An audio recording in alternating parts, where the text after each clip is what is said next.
is a sufficient sacrifice. It's a sufficient sacrifice.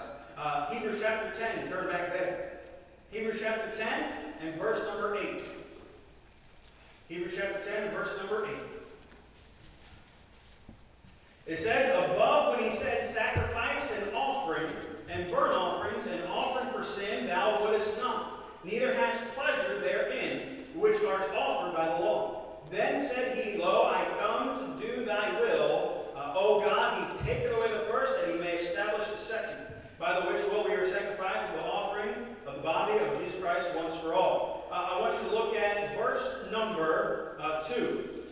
Verse number 2, it says, For then they would not have ceased to be offered, because that the worshippers, once purged, should have paid no more conscience of sin.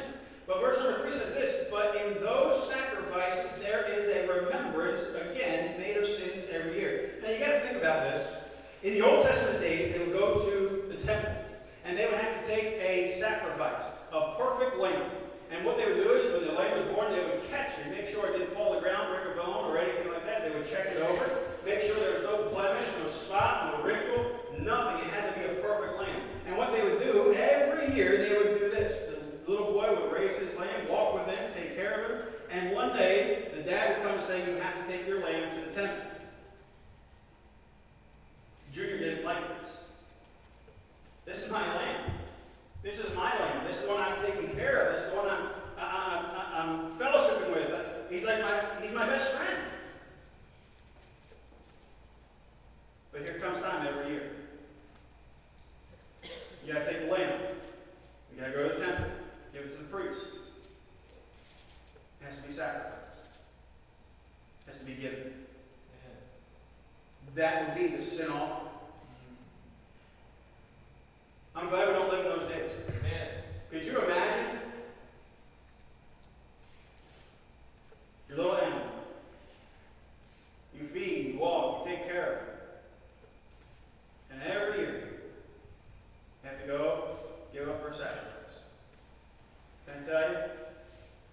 There's one sacrifice. And we don't have to do that anymore. Amen. That one sacrifice is sufficient to God. God the Son sacrifice is sufficient to God the Father. We don't have to go every year and sacrifice. Let's see something. I want you to turn over to Isaiah chapter 53. Isaiah chapter 53. Isaiah 53, you know this chapter.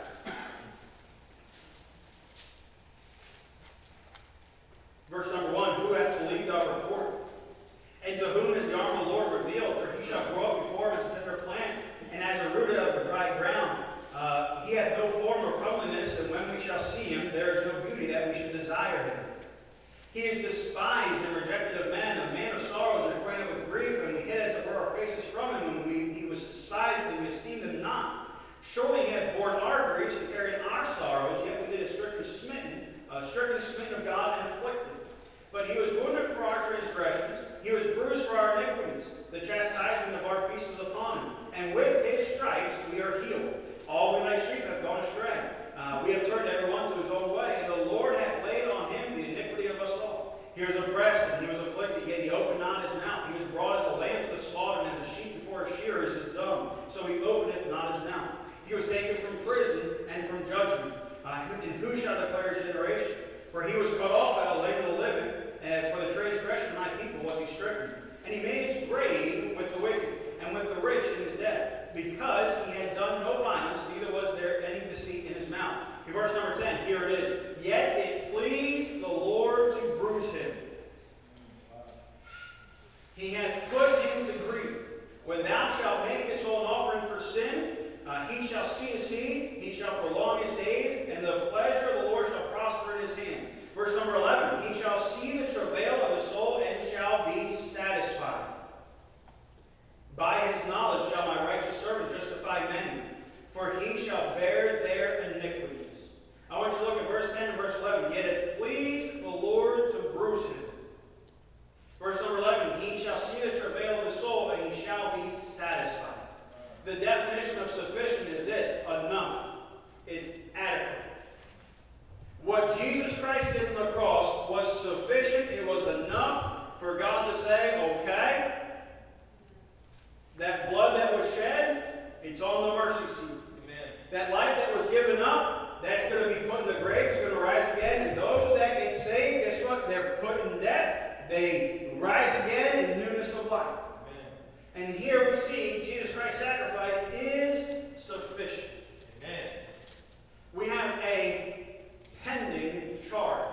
All of us have a pending charge. That's sin. We're born with it. David himself, one of the greatest kings of Israel, in sin did my mother conceive me. Not that she did anything wicked to conceive him, but in sin, that nature. We're born with sin. Okay? That nature we can't get away from. You don't see a cat barking. If you do, run. Okay? If you see anything that's not normal, run from it. But here, we're human. We're flesh. Flesh wants to sin. Flesh wants to do wrong. We see Paul said, that I would do, I do not, and that I don't want to do, I find myself doing. Why? Because flesh fights with the Spirit. We have a pending charge. Our pending charge is this. We've got to pay for our sin. No, I didn't do anything. We were born with sin. We're all born with it. As much as we want to do good, and as good as we can do, we can help everybody we can, we still have sin. Right. We have a pending charge. But what do we see here? We see a payment that's collected. Jesus Christ gave himself a ransom. Here's the payment. Have you ever had this happen to you? You're at the restaurant, eating your food, and you're wondering, it's sort of taking a long time for the waitress to bring me my bill. You don't know where to up and leave and do like a dine and dash type thing, or like, so you finally call your waitress and say, waitress, where's my bill? It's paid for. The person over there saw you and said, I just want to pay for their bill, no matter what it is. Man, if I knew that, man, I would order lobster. Okay. Man, tell me before you go to pay for it. I get the lobster bits and lobster steak and seafood. I'm not buffet. No matter the cost, paid for. That's what Jesus Christ did for us. We had that pending charge. We see the payment was collected. Jesus Christ here, hanging on the cross. Stretched out line.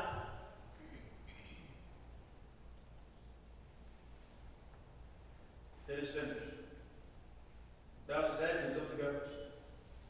Blood is shed. His body sacrificed. God looks and says, it's done.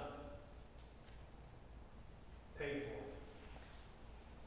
We see the pardon is complete. I don't know if you've ever been in this case, but maybe you're in the courtroom and you're the one that's about to be charged.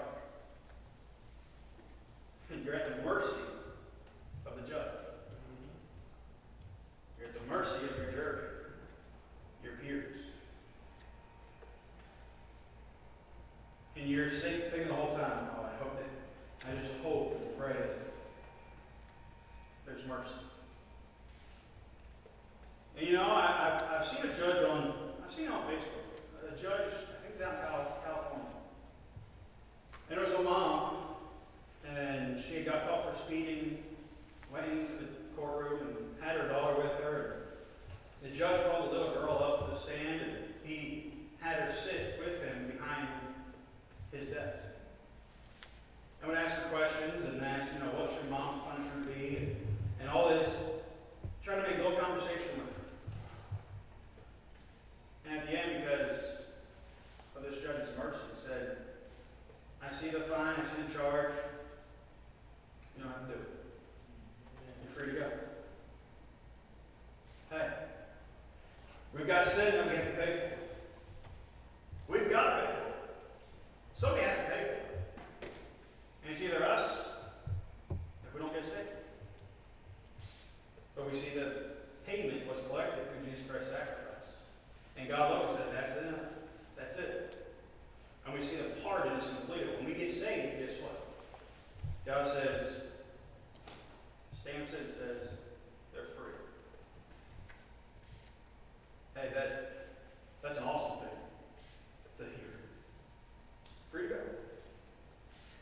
You're driving down the road